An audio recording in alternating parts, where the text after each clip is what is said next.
Radio, this is the big one, people. This is Manchester United versus Liverpool at Old Trafford on Sunday. Can we do the double? Can we beat Liverpool again? It was 10 days ago. We slapped Klopp and Liverpool Scousers with 4-3, and we've been euphoric, but ever since then we had a solar plexus punch with 1-1 against Brentford, and yesterday's debacle 4-3 lost where we lost our heads. But can we pick ourselves up? Who will line up? Who's going to score the goals? Who's going to play in the back? Can we do this, people? I surely hope so. But please, in this video, which is recorded on this day, Friday the 5th, we're playing Sunday. We have Bilal Jogi and Phil Standish talking about how we are going to beat Liverpool. Stick around for this one, and as well, let me know your score prediction, because I'm going to put in my lineup here at the end of this video, so stick around for that one as well. Enjoy this video. Please do not forget to like and subscribe. This is pulsating. This is it. Come on, let's do this. Anyway, guys, Ten Hag had his press conference today. Same. We are playing Liverpool. Liverpool has not been very convincing. They hardly got over the line against Luton. They hardly got over the line yesterday against Sheffield United. We slapped them 4-3. Do you think that we will see a double here? Like, that the players will look themselves in the mirror. Apparently, they were crying on the bus home yesterday, right? So do you think they will look themselves in the mirror and turn that tap on? I think they can. It wouldn't surprise me that they'll turn up for one game. If you need motivating to turn up against Liverpool when you can potentially stop them winning the league, yeah, then you shouldn't be in the squad. You shouldn't be playing for Man United. You don't need motivation for such a game as a professional. You just don't. You create your own motivation. You've got pride to play for. It's at home. At the moment, United fans are saying, let's just hope we don't get tonked, and we'll be happy with that. We'll be happy that we don't get absolutely battered and mauled in our own home. We know it was a smash and grab in the FA Cup. And yeah, at the end of the day, Klopp was questioning what his own team were doing, and he won't allow that to happen again. No, true. It's a tough one. I mean, at the end of the day, it is literally our last chance. If we lose again, I don't think Ten Hag will be. I could be wrong, but I don't think Ten Hag will be sacked before the end of the season, because it just seems pointless. So, listen, at the end of the top 5, top 4 is not mathematically gone. If we win Liverpool, the race is on, right? So definitely. Yeah, but if we beat Liverpool, our next game away is Bournemouth. There's more chance of getting spanked against Bournemouth than Liverpool. Them are the games we know good at. Bournemouth away. That is a sad thing. Like, I keep comparing this team like a water tap. Like, you switch hot, cold when you want it. I want to see, like, super hot, full steam ahead, right? Full flow, nothing else. So judging from here, it's all about the players right now and the mentality, and not to switch off. And surely they should have a lessons. But Phil, do you think that we will line up similarly and play similar style what we did in FA Cup against Liverpool 2 weeks ago? I think the thing is, obviously, the reason we got, when you think of how that game started, we surprised them because they were expecting to turn us over, and we came out the traps. And the thing is, it's not just about effort; it's about the actual performance on the day as well. And in that first 20 minutes against Liverpool, we were by far the better team, and we shocked them. And the only thing that might go in our favour after our recent results is they might have that in their head again, that they're just going to tank us, sort of thing. And that might work in our favour if we turn up with the right mentality. But we have got to go out with the 11 captains on that pitch, because otherwise it's game over. Yeah, so typical Rushmano, beat the bin dippers and easily lose to Bournemouth, no doubt. Randall Lewis, big up to you. It's the Pogba curse. It is. A superstition story about Paul Pogba bearing that hyena, right? Jesus Christ. Listen, I believe we can do it. This is Old Trafford, right? The crowd will be behind us. Depending on what we have, Bilal, in the back line, Willie Kwambala should be able to master it. We have still Maguire. I thought Maguire was good yesterday as well. Solid. He was okay. Hmm. Sorry, Bilal. I think the issue isn't the Liverpool game. I think we'll turn up. We'll give it a good shot. It's the other bloody games like the Fulhams and the Evertons and the Bournemouths and the Crystal Palaces is where the worry is. The worry isn't like against the bigger teams. You know, we will turn up whether we win or not, but we won't. I don't see us getting smashed. But the thing is, the smaller teams where the struggle is that's the problem. Why is it so? Is it nonchalance or is it petulance or is it like, undermining or I don't know. I just don't think we know how to play them. Phil, what you were saying? Sorry, Bilal. Go on. Go on, Phil. I think for me, it's mentality. They're living with, as of a lot of the fans, this expectation that we should win because we're Man United. That's been gone for so long. And until we start to think about the mentality of where we're really at as a football club at the moment, as hard as it is to admit, we're nowhere near where we should be. We're still classed as one of the biggest clubs in the world because of our history, because of the money that's potentially there when the people aren't taking it out the top end.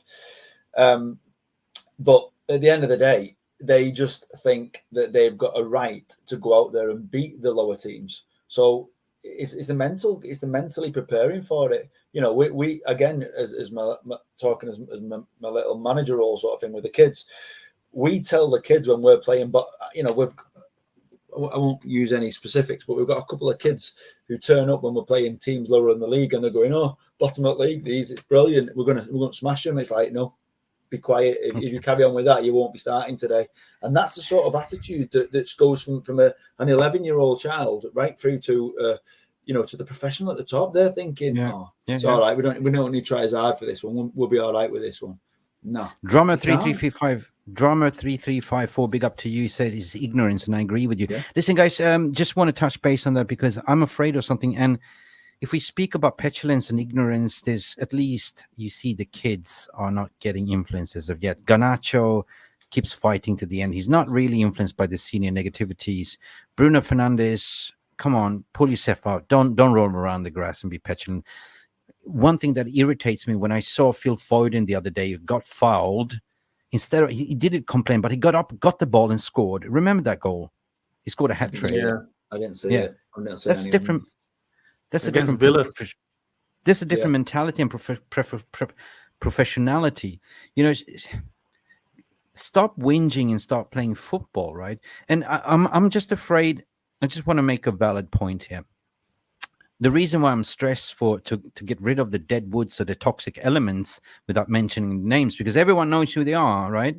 It's down to Ineos, because if your plan is to bring in young youth under 26 in the summer and bank on the academy to come up, you got to get rid of the toxic elements because they look up to the senior players. Oh, Rashford is doing this. He can get away with it. I will also do this, right? I don't want Kobe Mainoo, Garnacho, and Højlund to be polarized in that way because it happens, right? It happens. Put yourself in a work situation, Phil and Bilal. Like, if you see your colleague is getting away with murder, you also started to apply. Like, wait a minute, why should I fall in line? Yeah, we say that toxic players, we do, but we've got rid of that many players. How many toxic players have we got?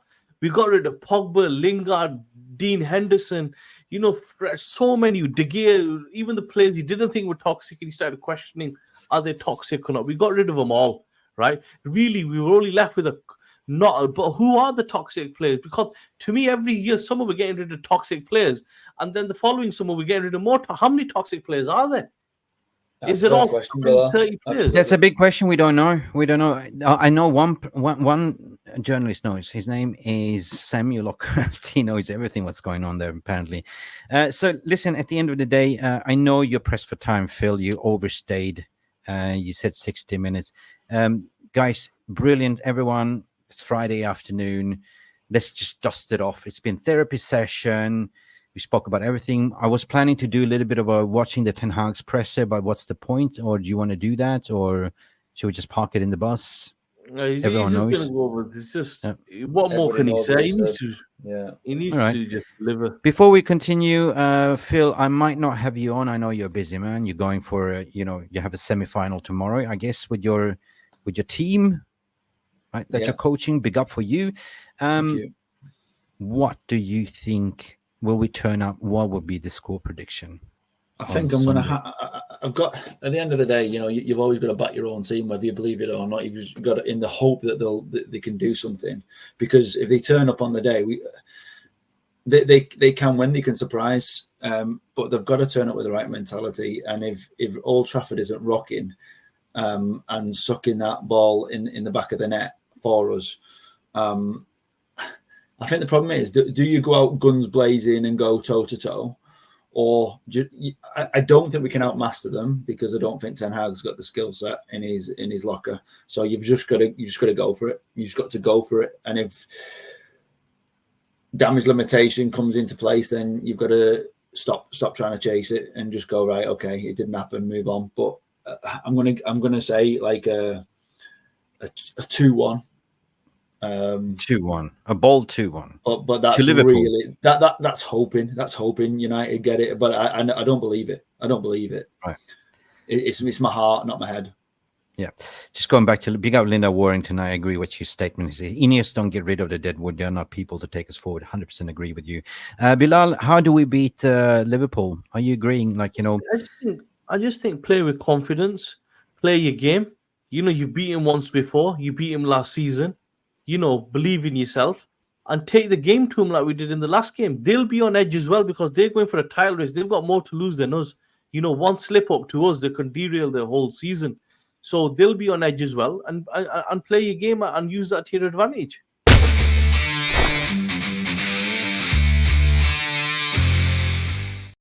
Interesting. The boy says 2-1 United. I will still go interpretation with cautious, potentially a 3-1 United. So how would United beat Liverpool? The boys hadn't say, but I'm gonna actually put my line to the test as well. This might be a little bit controversial. I do believe that Andrew Onana will start in goal. Diego Dalot on the left, with the centre-back crisis. Harry Maguire is fit, starting with Willy Kwambala and Aaron Wan-Bissaka playing as a right back. In terms of the midfield, this is the crux, and I am stuck in a rock and a hard place. But Bruno Fernandes is the captain, will always start. I throw in a Kobe Mainoo there, but I'm twisted. Who's going to play? I don't believe Casemiro has the legs. Mason Mount is the destroyer that we need. I think that Mason Mount should be given a run of game here against Liverpool, due to his ability off the ball and pressing as well, because I believe we have to press Liverpool high like we did against them in FA Cup. The front line picks itself, basically. Keep Rashford out of the team. He doesn't look motivated. Alejandro Garnacho, oh my god, he has to start to the left. Rasmus Højlund in the middle, and Anthony is showing great form, great performance that he can also track back. So Anthony to the right as well. So let me know what your lineup will be. Leave your comments in the comment section below. If it's on the players has to rock up and play with your heart and sleeve to stop Liverpool winning the league. At least if you can do that, make us proud, right? Unless if our season been deflated this season, just make us proud, because if you remember the feeling when we won 4-3 over the Scousers, right? We were euphoric. We were talking about this game for 1 week. The mood was 100% like over the moon, right? I still haven't landed, but now reality, I got hit in solar plexus against Brentford 1-1. But if there's a will, there's a way, guys. Just want to thank you, one and each, for coming in. having a therapy session, because it always helps, like, the community. Thank you so much. Have a lovely Friday, people. I really enjoyed having this conversation, guys. If you are looking in this retrospective, give us a little bit of a cheeky like, subscribe if you haven't, and big up for all of you. Thank you. Big up. Have a fantastic rest of your Friday. Thank you for watching. Glory, glory, Manchester United, and let's hope for a win. We'll be back soon, hopefully tomorrow, with a preview, if that happens. If not, take it easy. See you on Sunday. Bye for now. Bye-bye. Thank you so much for stopping by and watching Mufc Realist TV. Don't forget to like and subscribe and follow us on the socials.